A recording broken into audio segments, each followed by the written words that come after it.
जैसे लोग हिंसा पर क्यों उतर आते हैं? दमयंती जी, मैंने ये नहीं कहा कि हिंसाचार अमृत ने शुरू किया।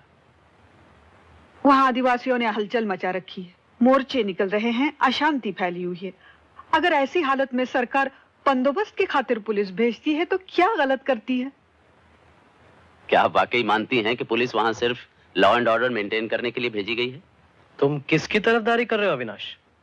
मैं किसी की तरफदारी नहीं कर रहा हूं, मैं जर्नलिस्ट हूं। न्यूज की तलाश में रहता हूं, न्यूज लाता हूं। आप लोगों की तरह अस्तित्व का अर्थ या जीवनानुभव वगैरह की तलाश नहीं रहती मुझे। व्यंग रहने दो अविनाश, पूरी बात बताओ।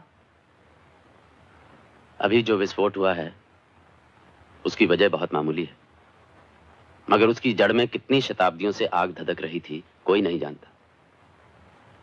आज झगड़ा मचा हुआ है जमीन के सवाल को लेकर। आदिवासियों का कहना है कि यह जमीन उनकी है और यह सही है। सैकड़ों वर्षों से वो लोग उस जमीन पर खेतीबाड़ी करते आ रहे हैं और सरकार को जरूरत है जमीन के उसी हिस्से की। 5 महीने से पुलिस जमी हुई है, 700 सिपाही तैनात हैं। 700। अमृत मोर्चा ले जाता है, पता नहीं कहां से एक पत्थर चलता है और एक पुलिस वाला घायल हो जाता है। उसके बाद टीयर गैस, लाठीचार्ज, फायरिंग, वही हमेशा की टेक्निक।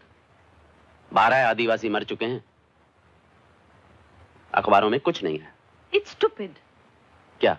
ऐसे क्रांति नहीं होती। अमृत भी इसे कहां क्रांति कहता है? ये क्रांति है ही नहीं। जाने से पहले इसी बात पर अमृत से बहस हुई थी। देश के किसी एक कोने में कुछ आदिवासियों को लेकर कोई क्रांति नहीं हो सकती। क्रांति के लिए जिस तरह का संगठन, जिस तरह की तैयारी चाहिए, वो हमारे देश में भी हुई ही नहीं है।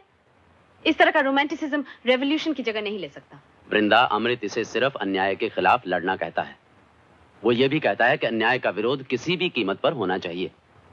अत्याचार के विरुद्ध जागरूकता पैदा करना बहुत जरूरी है। आप अमृत का पक्ष बता रहे हैं, सरकार का भी तो कुछ लॉजिक होगा। सरकार के लॉजिक की धज्जियां उड़ चुकी हैं पिछली विधानसभा में पहले ही। ये तो अखबारों में भी आया था।